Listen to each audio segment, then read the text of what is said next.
Oi, gente, tudo bom? Como é que você tá? Eu sou a Jess do Jess Leiras, seja muito bem-vindo de volta a mais um vídeo do canal. Hoje eu tô aqui pra conversar sobre 10 leituras que eu favoritei no ano de 2023. Bora lá? Gente, assim, eu sou uma pessoa que acredita que os livros têm sentimentos. E eu não consigo fazer uma lista, assim, de top 10, tipo, esse aqui é o 10º que eu mais gostei, aí vem o nono, oitavo, sétimo, eu não consigo. Então, por isso que essa lista dos 10 livros que eu li em 2023 e eu favoritei, não está numa ordem do que eu gostei mais pro que eu gostei menos.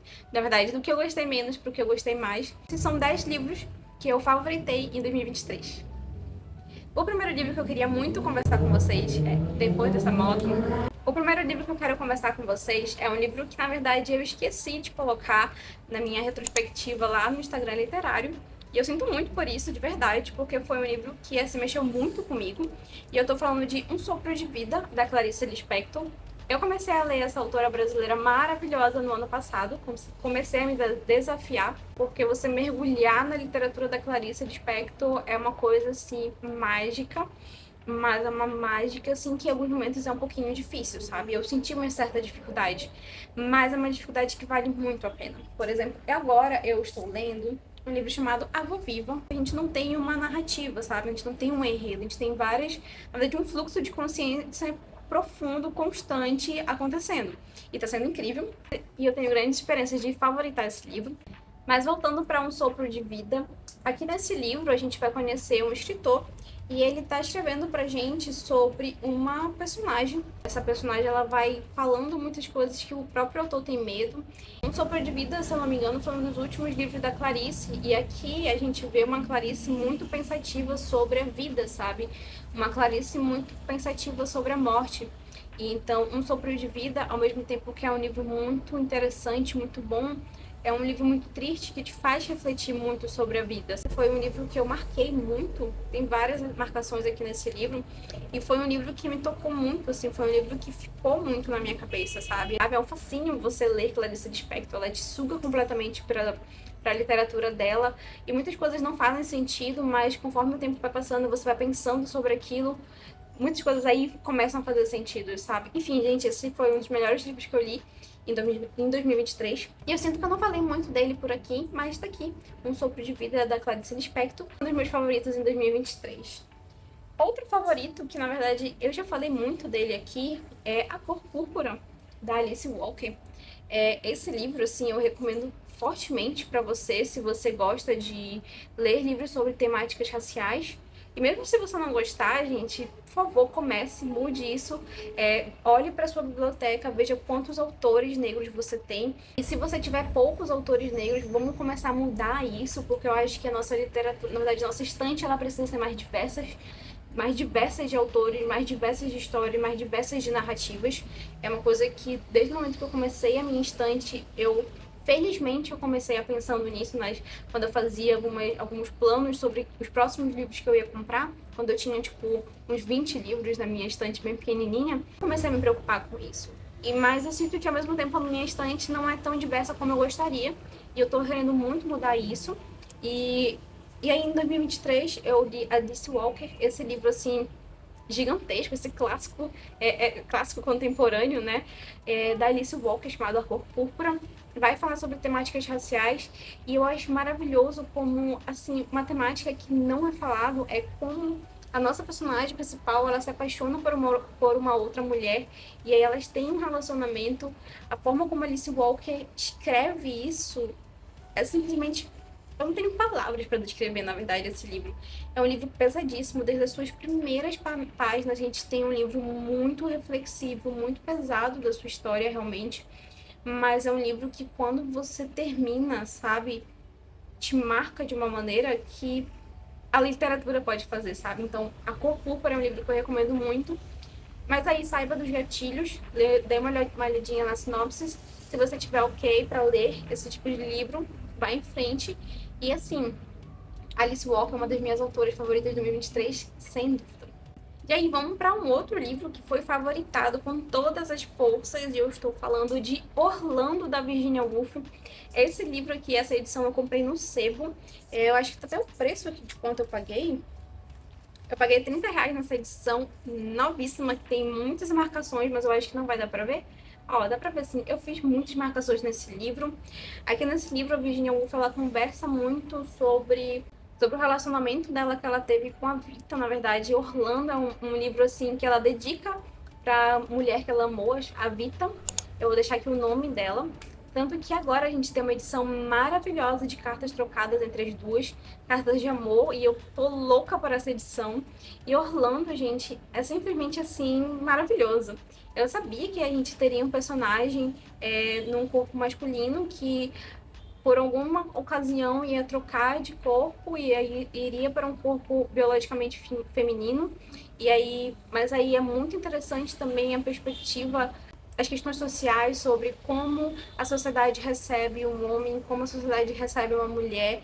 E eu acho muito interessante que aqui em Orlando a gente tem uma passagem do tempo muito atípica, sabe? A gente tem um personagem que vive muitos anos mesmo. Então, aqui nesse livro a gente vai ter perspectivas muito diferentes em diferentes contextos, mas infelizmente algumas realidades elas continuam naquela época e também até hoje. Então, Orlando a gente consegue conversar muito. Acabou se tornando o meu livro favorito da Virginia Woolf. Eu tô, assim, pra terminar As Ondas faz um bom tempo. E eu acho que eu vou ler Ao Farol esse ano, da Virginia Woolf, porque, gente, Virginia Woolf é uma autora simplesmente maravilhosa e foi uma das melhores leituras que eu fiz em 2023. Agora, o quarto livro que eu queria falar pra vocês, que eu falo... Nossa, gente, esse livro é maravilhoso. E eu vou falar, ó, Fique Comigo, da Ayobami Adebayo. Esse livro, gente, se você não leu, leia, por favor, porque aqui a Ayobami, ela... Não sei, gente, sabe quando você conhece uma autora e aí ela te cativa na primeira página? A Ayobami Adebayo me conquistou na primeira página. Quando eu li Fique Comigo no ônibus, indo pra faculdade, eu fiquei, assim, fascinada com a história. Eu fiquei fascinada com a personagem, com o enredo, com tudo que ela estava propondo. Aqui a gente vai ter uma mulher que se apaixona por um homem, eles se casam, tem uma relação linda. E aí faz 3 anos, se eu não me engano, que eles já estão casados, mas eles não têm filhos. E aí na sociedade nigeriana, isso acaba sendo... Não apenas na sociedade nigeriana, sabe? Mas ela quer ter filho, ele quer ter filho, e a sociedade, não a sociedade, mas a família de ambos se pergunta qual é o problema. Se vocês querem ter filhos, por que vocês não têm filhos? Na verdade, a gente está esperando que vocês tenham filhos, não importa qual é a opinião de vocês, a gente quer que vocês queiram ter filhos, sabe? E, obviamente, a culpa disso não tá acontecendo é da mulher. E a família, na verdade, os parentes decidem que vão introduzir uma segunda esposa para esse personagem masculino. E aí a gente tem a nossa personagem principal, que tá vendo a sua casa receber, na verdade, o seu marido receber uma segunda esposa, porque ela não consegue dar um filho para ele. Esse livro aqui é simplesmente genial, porque ele expõe muitas coisas da sociedade nigeriana e mesmo com as suas diferenças da sociedade brasileira, a gente consegue perceber muitas semelhanças com a nossa sociedade, sabe? Com o que a nossa sociedade acredita que é certo, com o que a sociedade acredita que é errado, sabe? Tem toda uma questão psicológica, assim, que a gente fica com o coração apertado de ver essa mulher passando por tantas coisas pra ficar grávida, sabe? Aqui fica a minha recomendação fortíssima para você conhecer. Essa autora é maravilhosa e com certeza foi um dos meus livros favoritos de 2023. Vamos para o quarto livro, e o quarto livro, acho que é o quarto, gente, é o quinto livro. Acho que o quinto livro é O Quarto de Giovanni, do James Baldwin. Gente, esse livro maravilhoso, esse livro é incrível. Tem uma fotinha do autor aqui atrás, essa edição da Companhia das Letras tá belíssima, lindíssima, lindíssima. Esse também foi Acho que todos os livros favoritados foram livros que me marcaram muito, e eu marquei muito também o livro, ó. Aqui com o post-it, eu enchi esse livro de flag. E aqui nesse livro a gente vai ter um personagem masculino que ele tá, na verdade, não tá comprometido ainda. Na verdade, ele acabou de pedir a namorada dele em casamento. E ela fala assim, olha, eu preciso pensar vou viajar para Espanha, vou viajar, vou fazer um tour na Europa e vou pensar sobre isso. Quando eu voltar, eu te dou a resposta. Só que esse nosso personagem masculino, ele já teve algumas relações homoafetivas e ele, na verdade, não se permite se aceitar, sabe? Ele não se permite se conhecer. E aí ele vai para Paris, na verdade, ele passa esse tempo todo aqui em Paris. E aí ele conhece o Giovanni, ele conhece uma sociedade parisiense com várias pessoas de várias sexualidades diferentes. E aí ele vai adentrar nessa realidade. É um livro maravilhoso. Eu acho que aqui a construção de personagens, da relação dos dois, ela cresce, ela vai crescendo e o próprio personagem principal, ele não sabe até que ponto aquela relação vai levar, mas é triste um momento que... É muito triste ele não se aceitar, sabe, gente? Por medo de tudo, por medo dele mesmo, por medo da sociedade, por medo absolutamente tudo, sabe? Tipo, tudo.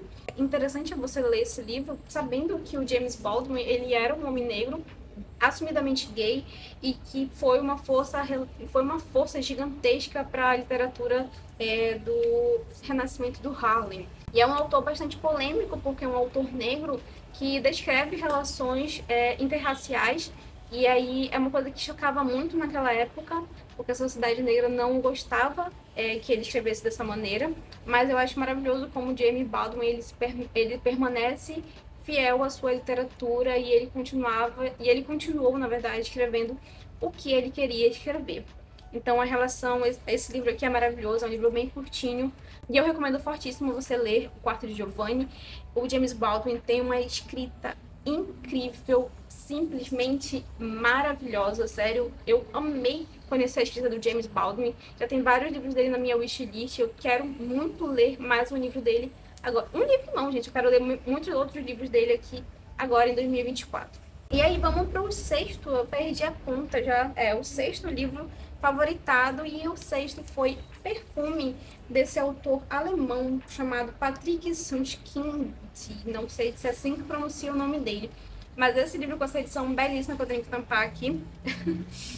A escrita do Patrick... A escrita do Patrick, que nome que engraçado, né?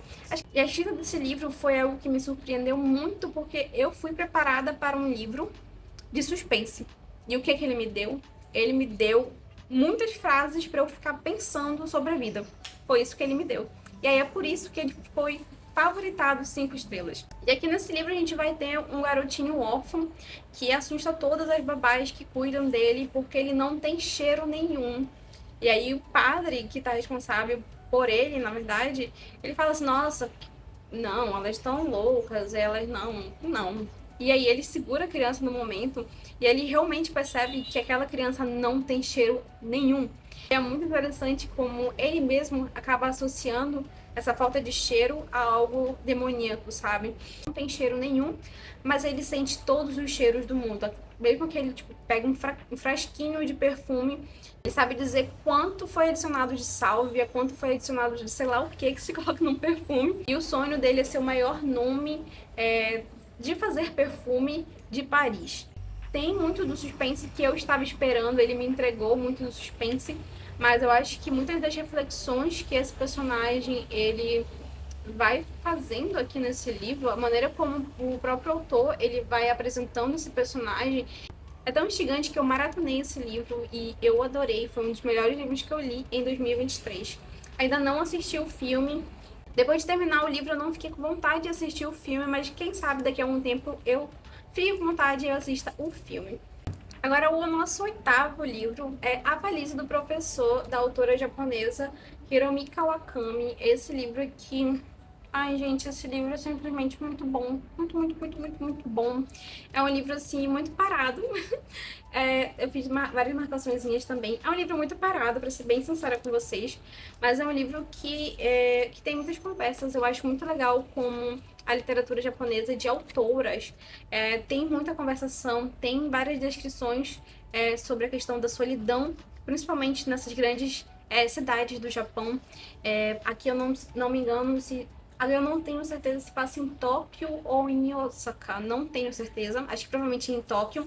E aí ela fala muito sobre a solidão nessas grandes cidades, sabe? Quando você tá em um local com muitas pessoas, mas você se sente sozinho. E aí ela vai trazer nossos dois personagens aqui nesse livro que vão se relacionar e esses dois personagens, cada um tem a sua interpretação sobre a solidão. Essa edição veio com esses dois marcadores belíssimos que eu usei na hora da leitura e eu deixo eles aqui dentro. Se você quiser consumir literatura asiática, mas principalmente literatura japonesa, eu te recomendo começar pelas autoras. Não que você erre começando pelos autores, mas eu tenho um apego, um carinho muito mais forte pelas autoras. E A Valisa do Professor foi um livro também que me fez refletir muito sobre a minha própria solidão, a solidão de cada pessoa, sabe?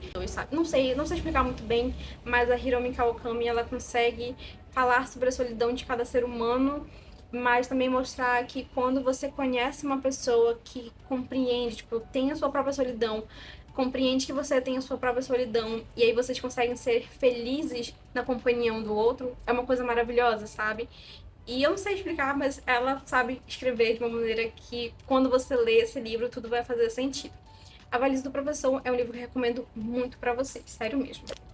Agora, o nono livro é 100 Anos de Solidão, do Gabriel Garcia Marques. Não poderia faltar aqui, porque foi uma das melhores leituras que eu fiz nesse ano. Esse livro, gente, eu acho que é o livro que eu mais marquei, mais escrevi, mais risquei, mais surtei, mais conversei com as pessoas. Aqui, ó, tem tipo um texto gigantesco aqui dentro do livro. Esse livro aqui, gente, realmente é um dos maiores livros da nossa literatura latino-americana.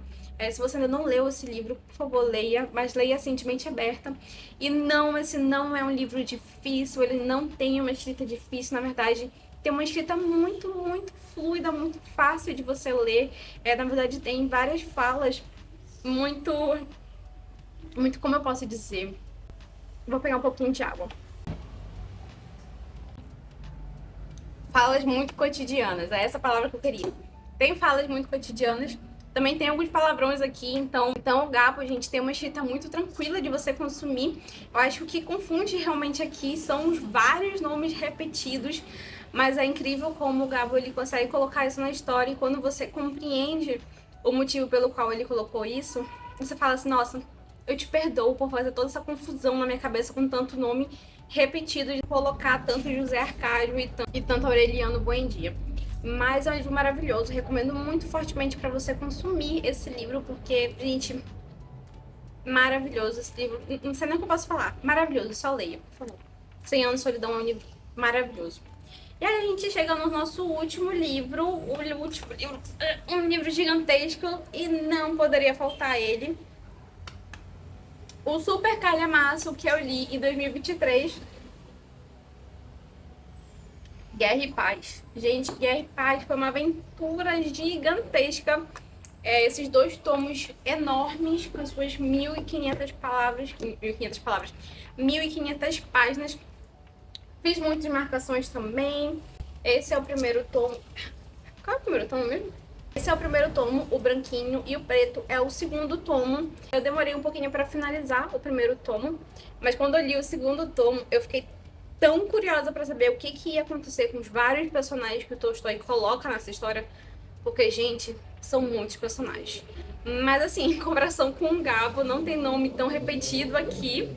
Então, literatura russa tem dessa, né? Os nomes são muito loucos, mas conforme você vai se acostumando a ler mais livros russos, você também vai se acostumando com os nomes. Acho que isso é muito normal, né? Tem várias literaturas muito diferentes da nossa, que tem vários nomes diferentes, então a gente vai se acostumando conforme a gente vai consumindo. Mas Guerra e Paz, um dos melhores livros que eu já li em toda a minha vida. Tolstói narra sobre a invasão napoleônica na Rússia, mas ele também vai falar de muitas questões sociais, vai falar sobre muitas questões da aristocracia russa, também vai falar muito sobre as relações de amor. Eu acho maravilhoso quando o Tolstói fala sobre amor, gente. Ai, gente, é lindo, é maravilhoso. E aí, é um livro incrível. Eu gostei muito desse livro. E eu fiquei muito feliz de ler Guerra e Paz nesse ano. E é isso, gente. Essas foram as minhas 10 leituras. Na verdade, em 2023, eu tive 21 leituras favoritadas, mas aqui eu só falei de 10. Mas, posso falar um bônus? Ai, vídeo sem falar dele. A Casa dos Espíritos foi um dos meus livros favoritos também. Se você ainda não leu, leia, por favor, por favor, por favor. Isabel Allende é maravilhosa. E também foi uma autora que eu conheci em 2023, uma das minhas leituras favoritadas. E esse livro foi uma recomendação da Jamile. Amiga, muito obrigada, você arrasou demais nessa recomendação, como sempre. E, assim, maravilhoso esse livro, eu amei demais. Eu já li acho que uns 3, 4 livros da Isabel Allende. E eu gosto muito, muito, muito, muito da autora. Leia, por favor. E é isso, gente. Essas foram as 11 leituras favoritadas. Não falei de todos, porque eu acho que ficaria um vídeo muito longo. E eu queria falar realmente um pouquinho de cada um aqui pra conversar com vocês. Esse foi um dos maiores vídeos do canal. E muito obrigada se você ficou até aqui. Eu espero que você tenha gostado do vídeo. E não esqueça de me contar também qual foram os seus 10 livros favoritados, ou 2, 3, não sei. Me conte aqui pelo menos um título que você favoritou em 2023. É isso, gente. Um beijo. Até o próximo vídeo. Tchau.